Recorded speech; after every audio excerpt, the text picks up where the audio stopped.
ભક્તિને કારણે ભગવાન અવતાર લે છે. તો 6 પ્રશ્નના જવાબ જુદી જુદી રીતે અપાયા, પણ જવાબ એક જ છે. હું તમને સમજાવું. પહેલો પ્રશ્ન શું હતો? શ્રેય શું છે? એનો જવાબ છે ભક્તિ, હરિભક્તિ. શાસ્ત્રોનો સાર શું?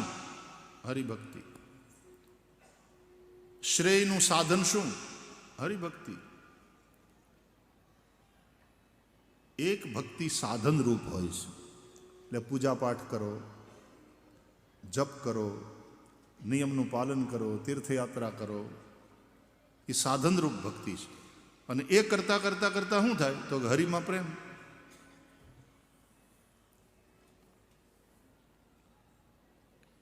એટલે શ્રેયનું સાધન પણ ભક્તિ. ભગવાનના અવતારનું પ્રયોજન, ભગવાનના અવતારનું કારણ. શું કામ ભગવાન અવતાર લે છે? ભક્તિને કારણે, ભક્તો માટે. અવતાર લઈને કઈ કઈ લીલાઓ કરે, કેવી કેવી, શું કરવા? ભક્તોના રક્ષણ માટે, ભક્તોની ભક્તિ વધે એવી લીલા. અને ભગવાન સ્વધામ પધાર્યા પછી ધર્મ કોને શરણે જઈને રહે? ભક્તોને શરણે જઈને. જે હરિભક્તિથી ભરેલા હોય એવા જલારામ બાપા, એવા આપા ગીગા, આવા બધા મહાપુરુષો, એના જીવનમાં જઈને ભક્તિ ટકે.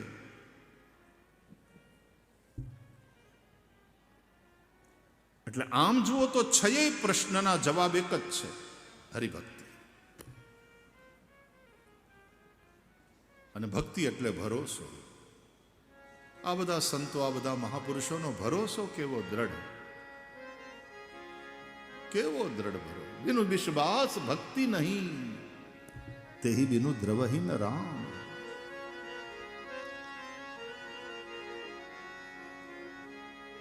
આપણા ગિરનાર બાજુમાં જ છે. એની તળેટીમાં તે જે વાણી સંભળાય ને, તારો રે ભરોસો અમને ભારી, એવો ગર્વો દાતાર ગિરનારી બાવો ગિરનારી.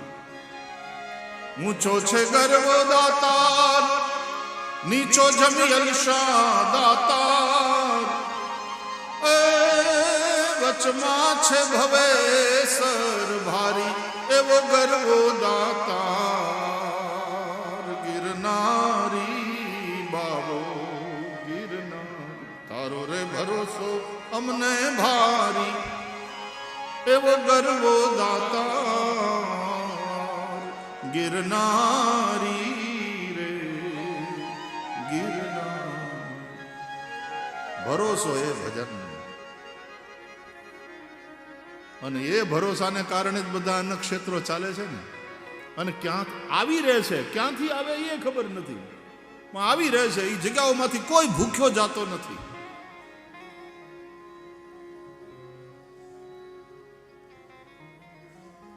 અને કોઈ ફંડ ફાળા વગર ગણાઈ દે અને બધું હાલે છે. ભરોસો ભરોસો ભરોસો. તો 6 પ્રશ્નનો જવાબ જુદી જુદી રીતે આપ્યો ભાગવતકારે. પણ આમ જુઓ તો એ કોમન જવાબ છે, હરિભક્તિ. શ્રીમદ ભાગવત ભક્તિ પ્રધાન ગ્રંથ છે.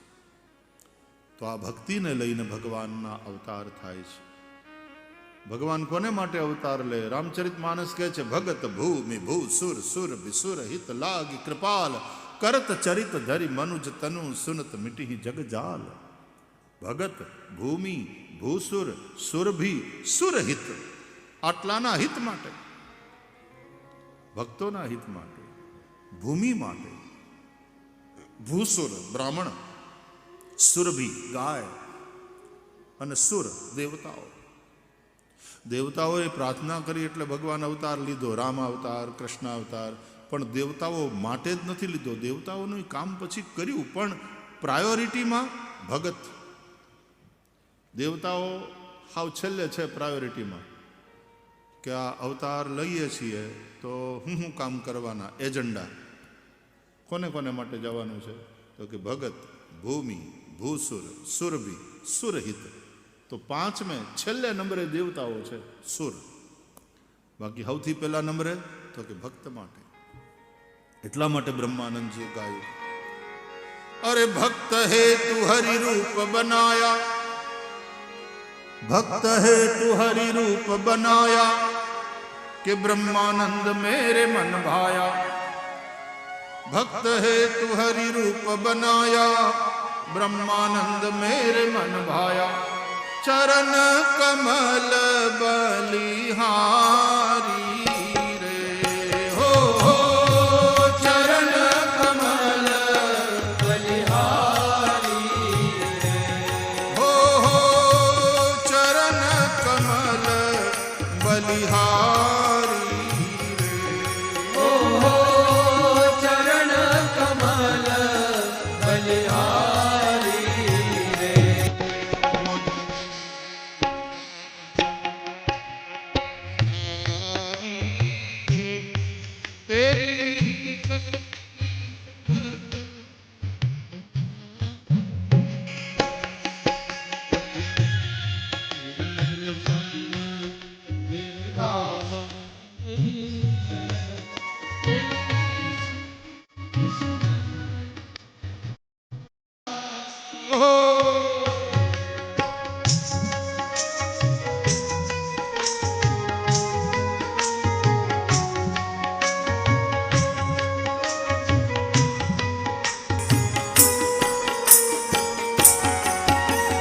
भक्त हेतु हरि रूप बनाया, ब्रह्मानंद मेरे मन भाया।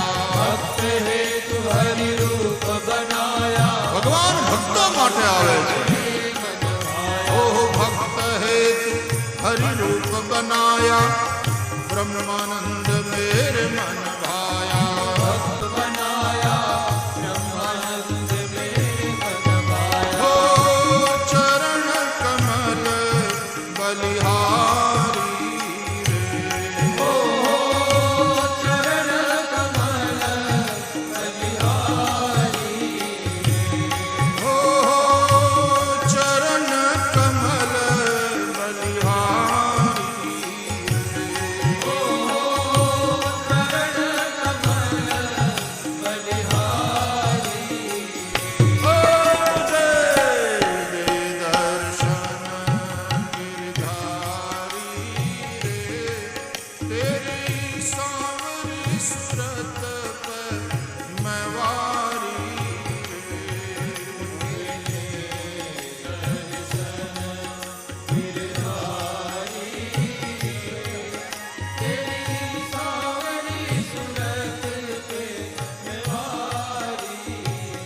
हो, तेरी सांवरी सूरत पे मैं वारी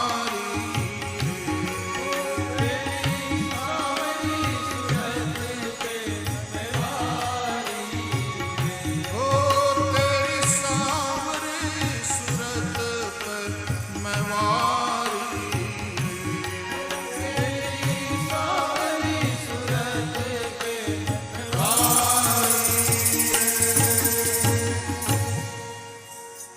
ભક્ત હેતુ હરિ રૂપ બનાયા. ભગવદ્ ગીતામાં પણ ભગવાન કહે છે પરિત્રાણાય સાધુ નામ. ફર્સ્ટ પ્રાયોરિટી સાધુઓનું પરિત્રાણ. તો આવા ભગવાનના 24 અવતાર થયા. અવતાર તો અસંખ્ય છે. ભાગવત કહે છે અવતારા યસંખ્યયા, અવતારો અસંખ્ય છે. એમાંથી આ 24. અને એક વાત બીજી કે આપણા સનાતન ધર્મમાં લાસ્ટ અવતાર આ એવું નથી. હજી 24 અવતારમાં જે કલ્કી અવતાર છે હજી થવાનો, હવે પછી થવાનું, પણ એ લાસ્ટ હશે એવું નથી. So there is nothing like last incarnation in Sanatan Dharma. મુસલમાનો માને છે કે મોહમ્મદ પૈગંબર સાહેબ લાસ્ટ પૈગંબર, એના પછી કોઈ પૈગંબર નહીં આવે. એના પહેલા થયેલા પણ હવે કોઈ નહીં આવે. એટલે પછી ત્યાં કાંઈ નવું, કાંઈ બીજું ચિંતન એવો અવકાશ જ ન રહે. એક રીતે બરાબર છે કે પછી કોઈ કન્ફ્યુઝ ન કરે તમને નવો આવીને. કારણ કે યહૂદી જુડિઝમ એમાંથી પાછી ક્રિશ્ચિયાનિટી આવી, પાછા જીસસ ક્રાઇસ્ટ આવ્યા એટલે વળી નવું આવ્યું, અને એમાંથી વળી પાછો આ ઇસ્લામનો ઉદ્ભવ થયો એટલે મોહમ્મદ પૈગંબર સાહેબ આવ્યા, વળી નવું આવ્યું. એટલે હવે કોઈ નવું નહીં ભાઈ, આ છેલ્લું લાસ્ટ પૈગંબર, આવું ઇસ્લામ માને છે. પણ સનાતન ધર્મમાં લાસ્ટ ઇન્કાર્નેશન જેવી કોઈ વાત નથી. અવતારા યસંખ્યા, અવતારો અસંખ્ય છે, અને એમાંથી આમ સિલેક્ટ કરીને આ 24માંથી પાછા મુખ્ય સિલેક્ટ કર્યા તો 10.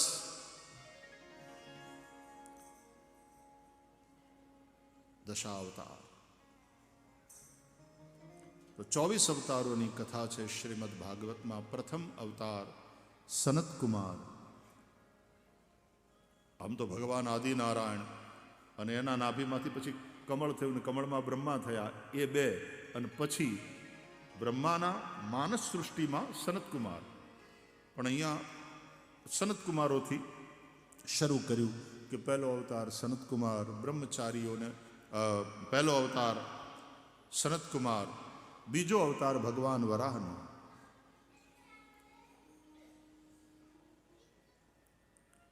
ત્રીજો અવતાર ભગવાન દેવર્ષિ નારદનો, ચોથે અવતારે નરનારાયણ. બ્રહ્મચારી, ગૃહસ્થ, વાનપ્રસ્થ અને સંન્યાસ માટે થઈને આ 4 અવતાર. 5મો અવતાર કપિલ ભગવાનનો, જેણે સાંખ્ય શાસ્ત્રનો ઉપદેશ કર્યો. 6ઠો અવતાર અત્રિ અનસૂયાને ત્યાં ભગવાન દત્ત, પ્રહલાદને, અલર્કને, યદુને જ્ઞાનોપદેશ કર્યો. અહીંયા આપણે ગિરનારમાં દત્તાત્રેયની ટૂંક છે, ભગવાન દત્તના પગલા.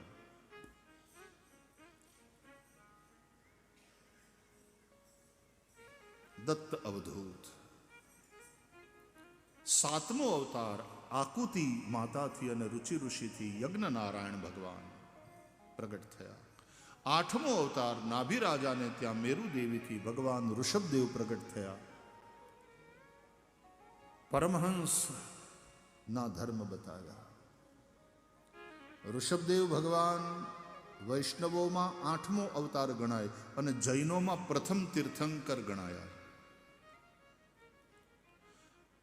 9મો અવતાર એ ભગવાન પૃથુ, રાજાના ધર્મ શું તે સમજાવ્યું.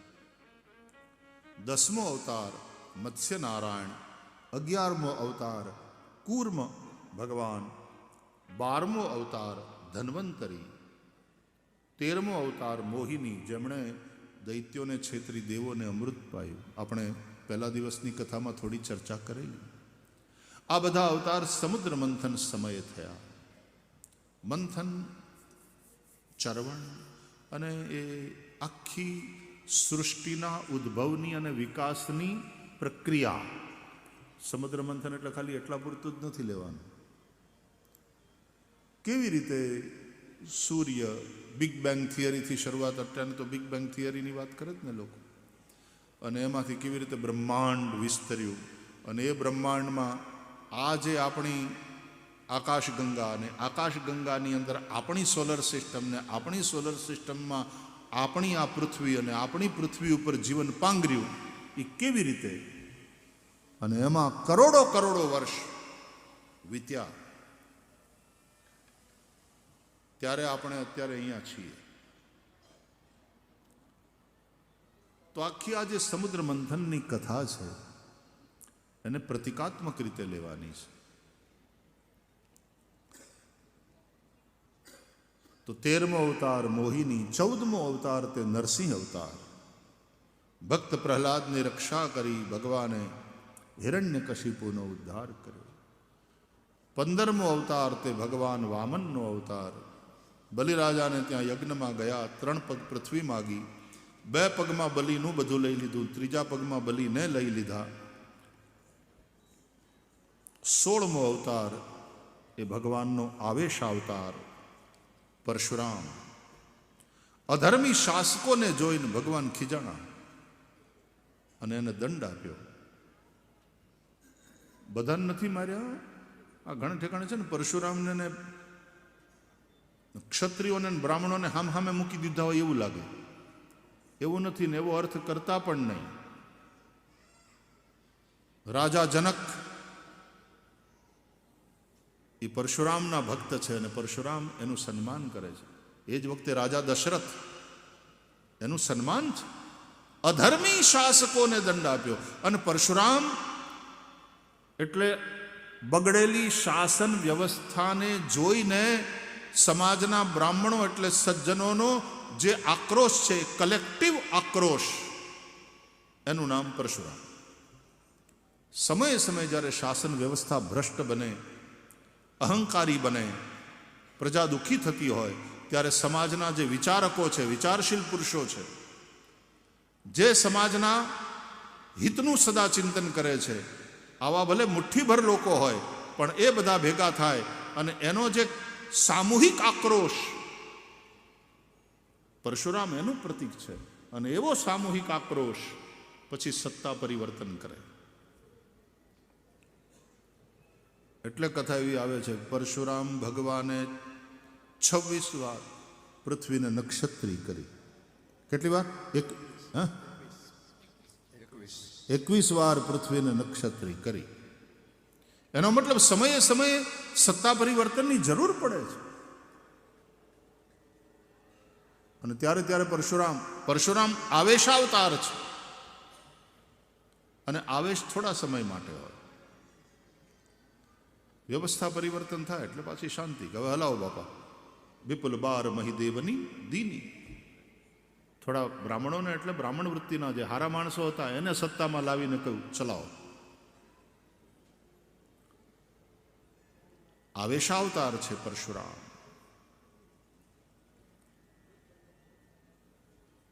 તો ધનુષ્ય, બાણ અને પરશુ, કુવાડો એ ભગવાન પરશુરામના શસ્ત્ર છે. પણ હું કયા કરું? હું તો બ્રાહ્મણોની વચ્ચે બોલતો હોઉં ને પરશુરામ જયંતિમાં, ત્યારે કહું કે પરશુરામ બાપા હતા ને આપણા એ હાથમાં આમ ખભા ઉપર કુવાડો રાખીને ફરતા, પણ પરશુરામ બાપાના કુવાડાને આંખ હતી. એ કુવાડો આંધળો નહોતો, ગમે એમ નહોતો ચાલતો, જોઈને હાલતો હતો. ગમે એની ગરદન ઉપર નહીં. તો આવેશાવતાર છે ભગવાનનો આ परशुराम भार्गव 21 बार पृथ्वी को क्षत्रियहीन किया. 17मो अवतार ते ज्ञानावतार भगवान व्यास. હું કામ લોકો ખોટું કરે છે? કારણ કે ધર્મનું જ્ઞાન નથી. વ્યાસ ભગવાને ધર્મનું જ્ઞાન કરાવ્યું. પુરાણોની કથા અનુસાર વ્યાસ અવતાર પણ એક નહીં અનેક થયા છે. દરેક યુગમાં વ્યાસ હોય છે. આને આપણે વ્યાસપીઠ કહીએ છીએ. ધર્મનું જ્ઞાન કરાવે, વિસ્તારથી તમને સમજાવે, સમાજના હિતનું સતત ચિંતન કરનારા વ્યાસ ભગવાન વેદોને આધારે, ઉપનિષદોને આધારે વાર્તાઓ કરી, ધર્મનું જ્ઞાન ભાન કરી સમાજને જગાડે, ધર્મમાં પ્રેરિત કરે. એ આપણા જે વક્તાઓ છે, વ્યાસપીઠો છે, ધર્મપીઠો છે, ધર્મના આચાર્યો છે. આ રૂપે વ્યાસજી છે. તમે જોયું હશે વ્યાસ ચિરંજીવ છે. 7 જે ચિરંજીવાના, માર્કંડેય 8મા, પણ એના સિવાયના જે 7 ચિરંજીવી છે એમાં વ્યાસજીનું નામ છે. અશ્વત્થામા, બલિ, વ્યાસ, હનુમાંશ્ચ વિભીષણ, કૃપ, પરશુરામશ્ચ સપ્તૈતે ચિરજીવિન. પરશુરામ પણ છે આમાં. એટલે યુગે યુગે પરશુરામ અવતાર થાય, ચિરંજીવ છે, પ્રગટ થાય. બગડેલી શાસન વ્યવસ્થા પ્રત્યેનો સજ્જનોનો કલેક્ટિવ આક્રોશ એટલે પરશુરામ. યુગે યુગે વ્યાસ પ્રગટે, પોતાનું કામ કરે, ધર્મનું પ્રબોધન કરે, સમાજને પ્રેરણા આપે.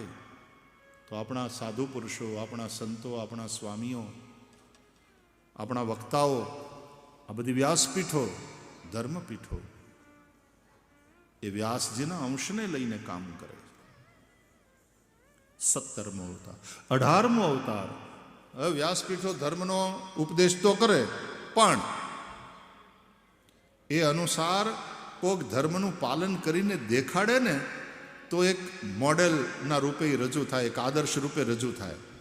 એટલે 18મો અવતાર ભગવાનનો એ રામાવતાર ધર્મને જીવી બતાવ્યું. તે રામો વિગ્રહવાન ધર્મ, રામ ધર્મનું મૂર્તિમંત સ્વરૂપ છે એવું કહેવાય. રામની મર્યાદા ઘણી વાર છે ને લોકોને મર્યાદા બંધન લાગે કે ભાઈ બંધનમાં રહીએ તો પછી આપણે મોજ ક્યારે કરવાની. એટલે કહ્યું કે એ ધર્મના બંધનને, ધર્મની મર્યાદાને સ્વીકારીને પણ તમે મોજ કરી શકો, આનંદ કરી શકો. એટલે 1920મા અવતારમાં ભગવાન યદુવંશમાં બળભદ્ર અને શ્રી કૃષ્ણ રૂપે પ્રગટ થયા.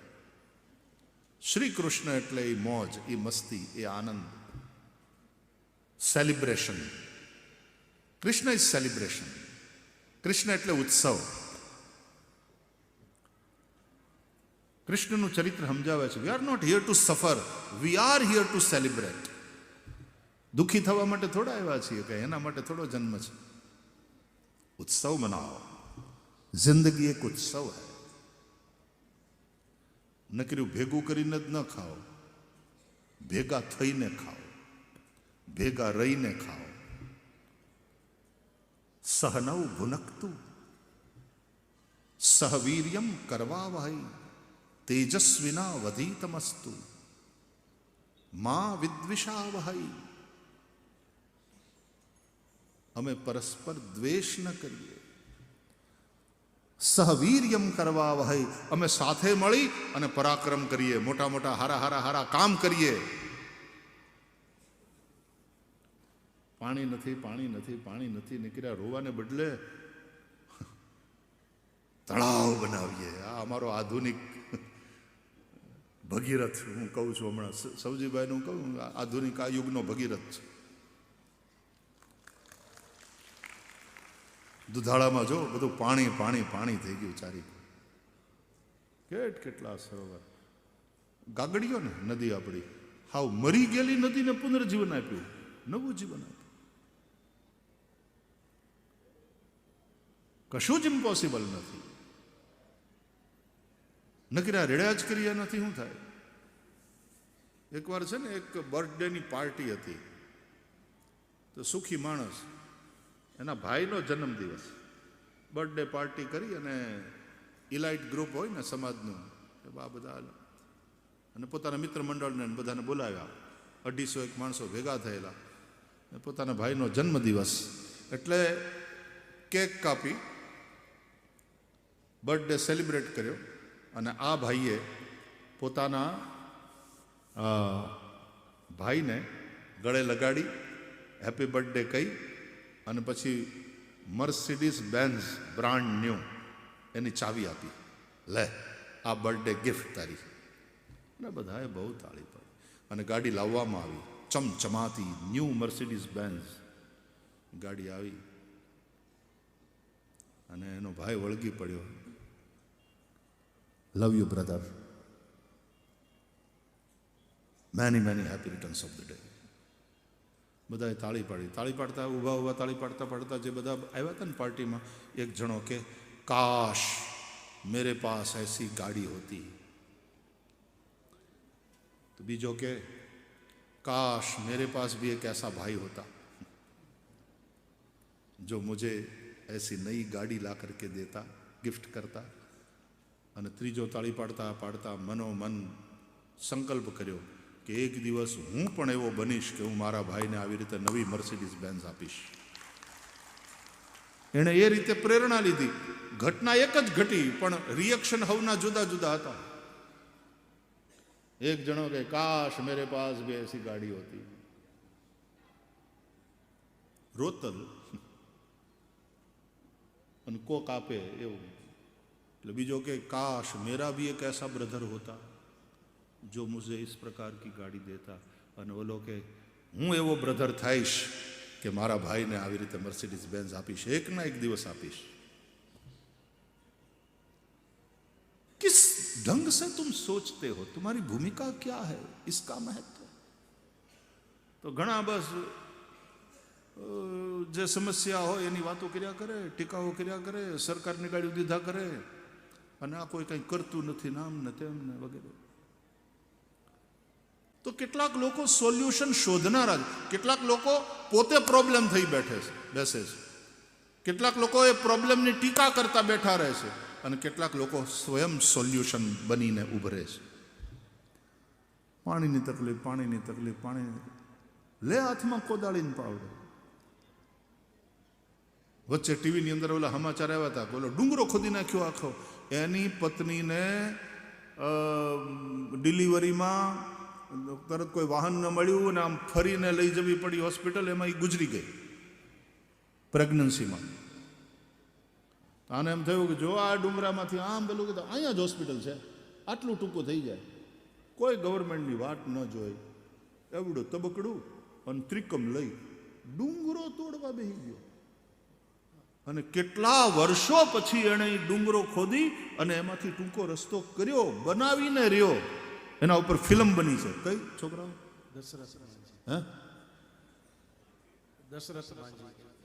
દશરથ માંજી. એ સોલ્યુશન બનીને ઉભરે. હાવ ગરીબ માણસ, એની પાસે કાંઈ રૂપિયા નહોતા, છતાં એણે કરી દેખાડ્યું. I will be the solution. I will find out. તમે તમારી ભૂમિકા કઈ છે એનું અત્યંત મહત્વ છે. તો અત્યારે મજાનું એ પાણી થઈ ગયું ને એની અંદર પાછી વોટર ગેમ્સ રમાય છે હવે તો. ગાગડીઓ હવે છે ને હજી. હમણાં જ પાછા માનની વડાપ્રધાન આવીને ગયા, નિરીક્ષણ બધું કર્યું. શોધો, સમાધાન તમારા હાથમાં છે, શોધવું પડશે, પુરુષાર્થ કરવો પડશે, પરસેવો વહાવવો પડશે, અને પોઝિટિવ થિંકિંગ તમારું શું કામ ન થાય, કરવું છે. તો કૃષ્ણ એટલે ઉત્સવ, કૃષ્ણ એટલે સેલિબ્રેશન. ધર્મની પૂરી મર્યાદાના સ્વીકાર સાથે, ધર્મના મર્યાદા વગરનું સેલિબ્રેશન એ ઉચ્છૃંખલ થઈ જાય, એમાં ઉચ્છૃંખલતા આવી જાય, એ સ્વૈરાચાર બની જાય, એ સ્વચ્છંદ લાઈફ થઈ જાય. સ્વતંત્ર થવું સારું છે, સ્વચ્છંદ થવું સારું નથી. એટલે ધર્મની મર્યાદા સાથેનું સેલિબ્રેશન. બલભદ્ર અને શ્રી કૃષ્ણ, પછી બુદ્ધ, પછી કલ્કી, આવા 24 અવતારોની કથા તે શ્રીમદ ભાગવતની કથા. ભગવાન વેદ વ્યાસે આની રચના કરી, શુકદેવને ભણાવ્યું. શુકદેવે પરીક્ષિત, જે ગંગાના કિનારે અનશન વ્રત લઈ બેઠા હતા, એને સંભળાવ્યું. અને એ જ કથાનો આપણે સૌ આનંદ લઈ રહ્યા છીએ.